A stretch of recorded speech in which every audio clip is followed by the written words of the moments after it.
Hey everybody, this is Robert Burke and welcome to When to Play. Today I'm going to be talking about a game that has me completely flummoxed.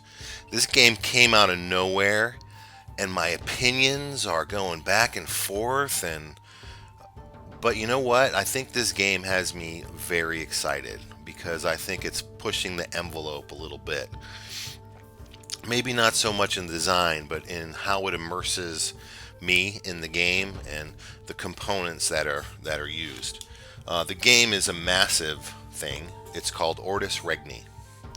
That's the box there. You can see it's gigantic. It's got all these beautiful, you know, you know, uh, drawings, paintings from illuminated manuscripts from the anglo-saxon era is when it takes place.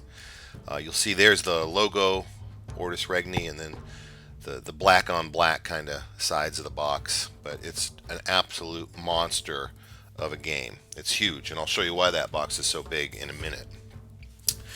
But this game is interesting. I'd never heard of it before. I was at Gen Con for the first time. I went to my first Gen Con this year, and when I walked into the hall on the first day, the first thing I saw was that Ortus Regni logo hanging on a banner from the ceiling. Very cool logo. It caught my eye right away. I liked the medieval look of it. And then when I looked over to the side where the banner was, there was a huge room. It was a beautiful room. And that's where they were demoing Ortus Regni. And it had the doors were, like wooden castle doors. And I just assumed, I'd never heard of it. I assumed it was some war game that I'm just not familiar with that had a huge following. That's not the case. When I was leaving Gen Con, I never got a chance to go back, but when I was leaving to go to the airport to get home, I had some time to kill, and I'm like, I'm going to go check out this thing because I like the logo so much. That's why I went in. And when I went in, there was a huge display. This box, they had a 20 by 20 foot version of this box that was backlit. Huge, beautiful round tables where the games were set up for demos. They had a beautiful custom counter that wrapped around that they had built. Huge, video screen showing the gameplay and people demoing the game. They clearly spent a lot of money at Gen Con to promote this game. So I looked it up on my phone. I was like, what is this? And I looked it up and I discovered there was a Kickstarter project that failed for this game. They were trying to raise $35,000 and only raised about 20. And so I had no idea what was going on. So I needed to find a demo of this game, and I sat down. There was a demo that had just started. He asked if I wanted to join, and I said no. I just wanted to listen to learn about it. And honestly, I don't know if he was the best demoer that I happened to sit down with, because he was just going through it so much stuff so fast. I got confused really easily. I'm like, wow, this game is really intense, very deep game. Lords can do this and princes, and you can do a castle, but if you've got a church and there's treacheries and intrigue, and that's the kind of game it is. There's a lot of rules here. And another thing you need to know about it is that the cards have no icons, have no text. It's just images. And there's 15 different cards in the game. You have 90 cards in a set, and before you play, need to build a 24 card deck. So depending on how you build your deck is how you're going to play your opponent. You could go military. You could go with armies, raising armies. You could go with installing lords into different fiefs. You could go political. You could go the church route and send monks to the Vikings to get influence with the Vikings. So the game has a lot to it. Not only learning all the different mechanics and how the cards work, but memorizing all those images, because you're going to have to do that. Some people don't like that. I think it's awesome because the game is more a piece of art than anything. It is a game, and I think it's a very unique and very good game that immerses you in the theme. But I think it really helps that they made decisions like that might not have helped it commercially, but really helped make it an experience. So I'm going to open this massive thing, and let me see here. There's the box. So when you first open it, the first thing you're going to notice is there's this medieval drawing on the top with a piece of paper. It's a transparent drawing with a piece of paper in the back. There was no need for them to include this in the box at all, but it just kind of shows you how far the company producing this is taking it, to put something like that in the game. So when you open the box, it looks like some kind of medieval box that you're opening. So very exciting. It's got a very quick summary sheet, which is very important for playing the game. It gives you what you can do on your turn. And your turn is very simple. Your turn, you can take one action, right? You can attack another player, or you can play a card, or you can recruit armies if you have lands. And then there's free actions. You can play any card face down as a tower, as a defense for your earldom. And then you can garrison armies. There's some things you can do that are free as well. But your turn is very simple. You do one action, do any number of free actions that you want, then you have to draw one card from your deck into your hand. When you draw a card, that indicates your turn is over. That's it. The complexity in the game comes more into what the different cards do and learning what the different cards do. After you learn those mechanics, then there's a whole nother level of strategy, which is pretty intense in this game. But back to the components, because that's what really got me excited, and that's why I bought the game, because I had no idea if the game was any good. As a matter of fact, in the back of my mind, I'm like, I better not get this. It's probably a horrible game. It didn't even succeed on Kickstarter. It sounded very complex.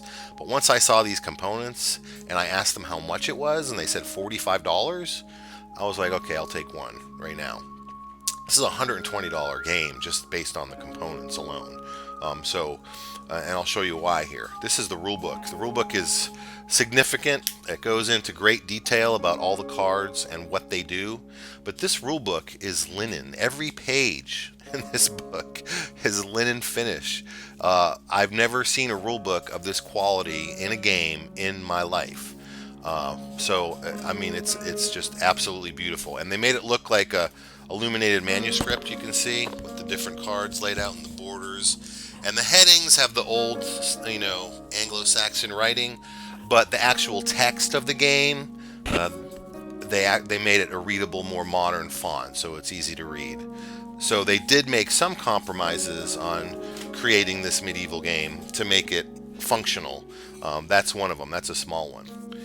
They also have tapestries. It's a 2-player game in the box. There are expansions. You can expand it to 4 players with the one expansion. If you get the second expansion, you can expand it up to 6 players. But these tapestries list all the cards in the game and what they can do. So when you're starting, this is great to have. And there was no reason for them to put this on a cloth and make it look like a medieval tapestry. It just kind of shows, again, the lengths they went to and how much thought and money they put into these components. It's kind of incredible. The cards come, there's 2 sets. There's the red set and the blue set. There's the red set.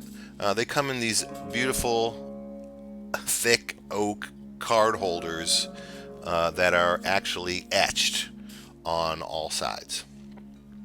Is there any reason for that? No, but it makes it, it makes it a very immersive experience. When you get all these components out, you feel like you could be in the Middle Ages playing this game, which is very cool. Another good thing about this is once all your cards are in there, it fits in the box. And I've been carrying this thing around and flipping it around, and these cards don't come out of here. They don't. They stay perfect. When you open the box and take it out, all the cards are there. And this is cool because these are the 15. There's a palace. That everybody's going to start with a palace. That's their starting fief. But each player is playing an earl, right? So you're playing an earl, and you are trying to build your earldom. You start with one palace, and you can build other fiefs as well, and you can attach all kinds of things to it. I'm not going to go into all the cards. It would take forever. But there's a card there. You'll see that's the monk card. Again, no text, no icons. You just need to know what that particular card does by memorizing it or referring to your player aids when you first start. If I play any card face down, it's a tower, and that's going to give you some defense on your fiefdom. But there are 5 property cards. There's castles and churches and monasteries and land. and market towns. There are 5 face cards, which are people. There are princes and vassals and champions and monks and mercenaries. And then there are political cards, where you can infiltrate other earls through treachery and intrigue. There's a banquet that lets you draw more cards. There are banner cards, which are very interesting because they let you initiate a joust, or they let you try to become king. If you play 2 banner cards down before anybody else does, you can become king and you get the king card. And then most interestingly is they let you bequeath your kingdom to a prince that you have initiated as a lord into one of your fiefs. One part of the game is you only have 24 cards in your deck. You build your deck. It's not a deck building game, it's really a deck construction game. Like in Magic where you construct your deck and play that deck. Same thing here. You're going to pick 24 cards out of these 90, and that's the deck you're going to play the whole game with. So when you have to draw a card, and you have to draw a card at the end of your turn every time, if you cannot, you die of old age and the game is over. Unless you have a prince in a castle or a palace and you play a banner card and bequeath your kingdom to the prince that you've installed. Then you get to reshuffle all your discards back in and you can start over with your deck because you have a new leader in place. So little touches like that are just very cool. You can put lords into castles. When you put a lord into castle, you can use them anytime you're attacked. They can go into battle, or you can use them to initiate attacks. However, they're susceptible to treachery, right? If I have a lord in my castle and somebody plays a treachery card on me, I have to defend it. I have to show the allies card to defend that attack. And then vassals can escalate that political struggle until there's a winner. So very cool stuff. My armies, I need land to raise armies. If I have land, I can recruit. Then the recruit action is available to me, and I can draw from the army deck and put them in a reserve pool. But I have to have the land to support them in battle. If I have built a market town, my lands can now support 2 armies instead of 1, and I can recruit 2 armies instead of 1 because I have a market town. There is a Viking deck in the game. The Vikings have markers on them, and every turn a player, there's no combat between players, you're going to move one of those markers. When you move all 8 of them, the Vikings come into play, and players are going to draw from a bag. This, again, sticking with the great components, this cool little leatherette bag and these cool little wooden cubes. Each player is going to start with 1 cube in the bag. When the Vikings arrive, you are going to pick 1 from the bag, and whoever's color gets picked is going to be able to control the Vikings and direct them at who to attack. It sounds random, but there's ways throughout the game to add more cubes to the bag to improve your odds of influencing the Vikings. If you send a monk as an emissary to the Vikings, you can add 2 cubes to your bag. If you send a vassal as an emissary, you can add 1 cube. So that's a whole strategy you can play.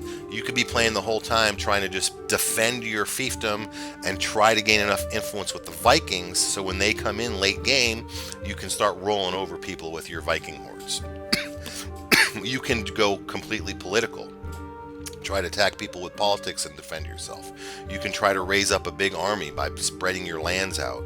You can try to build a bunch of fiefs and put lords in there who can fight for you. So lots of very interesting things in this game. Now I would say this game is not for everybody. It's going to probably be for a very niche market. As far as modern game design goes, I think there's a lot of things people will hate about this game. If it's a multiplayer, there's player elimination, and it can be a while, right? If players keep bequeathing to a new prince, it can go on for a while, right? So if somebody gets knocked out, they might be sitting around. On the other hand, you can tweak your decks and really set your experience the way you want to set it. You could say, for example, we're not going to use banners at all in our decks, and then since you can't bequeath anything without a banner, that game is going to be quick. When people run out of cards, they're gonna die. So you're gonna fight a lot more. So there's ways you can tweak that. But if you don't like conflict in games, you're gonna hate this game. You're not gonna like it. If you're not a fan of 2-player games, you're not gonna like it. If you're not a fan of learning The game is not really complex, but there's a lot to memorize before you can really play it effectively. If that sounds daunting to you, it's probably something you want to avoid. It is an investment to learn this game because you have to memorize all the cards and what they do. You have to memorize everything they do. And there's a lot of different little rules. Like you could have a lord captured, and you can ransom that lord. There is jousting. I can force another character to joust with me. There's a whole different set of rules for jousting. You're going to ante up properties, and whoever wins the joust is going to get them. There's a battle deck, so when you go to battle, how the battles work. Maybe attacker wins or defender wins, or maybe it's a normal battle. That's a whole nother thing as well. Then there's the Vikings. How that works is a whole unique thing. How you can utilize the church. If you could build a monastery, and if you have an abbot, a monk, incorporated as an abbot into one of your buildings, you can actually look at other players' hands. So there's all kinds of different strategies in the way these cards work together that make it quite, I don't say it's hard to learn, but it's an investment to learn. So if that is daunting to you, it's not something you're probably ever going to get to the table. Once you do learn all the mechanics, it's going to take a while to learn the strategies too, because the game can be pretty deep. And the designers really went for immersion in the time period, not so much worrying about how a modern gamer is going to feel. And I respect that. As a designer, some of the mechanics I'm like, that's not my favorite. But you know what? It reflects the reality of the period. Maybe if I'm weak in a multiplayer example, for example, if I'm weak, the other earls might gang up on me, right? Because they want to take me out, right? That really happened. It's the Anglo-Saxon period, so it was a really tenuous time with these earls that were fighting each other and building castles and having their fiefdoms and fighting each other. So it's really, alliances can be forged for whatever reason in a multiplayer game. Maybe, he did something bad to us, so we're going to gang up against him and we're going to take him out, and it's going to be hard for you to defend against that kind of stuff. But, it really reflects that period, and the components really reflect that period.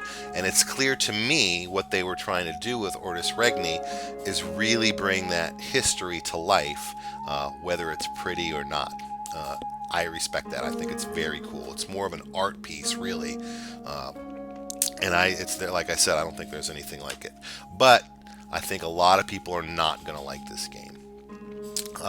This is called When to Play, so I would never play this game with my family. It would take way too long to teach. They would lose, the attention span would be gone quickly. They would not enjoy it at all.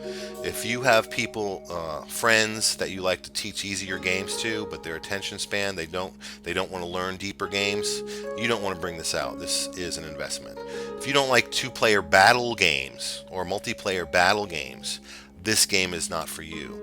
If you have a huge problem with player elimination, if you have a huge problem with king making, if you have a huge problem with bash the leader, that all exists here, right? So some people consider those things bad game design, and I usually do as well. But in this case, it fits. It really fits what the designer is trying to convey of that time period. It was a very rough time period. If you were leading, you could have very well been bashed. If you made a good alliance, you were in better shape. So if those kinds of things, bashing the leader or king making or player elimination, if those things bother you, you might not like this game. All right. If you like history, if you love history, this is something you definitely want to try. If you like strategic card games, definitely something you want to try. You've really got to think in this game, not only when you construct your deck, but which cards you play and how you negotiate. Negotiating is a big part of this game in the multiplayer version. The multiplayer version is much different than the two-player version. Both very strategic, but multiplayer adds that level of negotiation into the mix. But strategy-wise, what cards are you going to burn to create towers. You can play any card face down as a tower that's going to give you some defense. Which ones do I burn? Am I going to raise armies? Am I going to install lords? If I put vassal in this castle, I can use him every turn, but now I'm more susceptible to treachery. If he plays a treachery card, if I don't have an ally card to defend against that treachery, not only do I lose that vassal, but the whole fief goes away, right? So there's lots of ways, and I'm not going to go into all of them, but there's lots of ways these cards work together, and you've got to be willing to learn those different strategies and experiment with them. If that sounds exciting to you, you love this game. If it doesn't, then I would avoid it.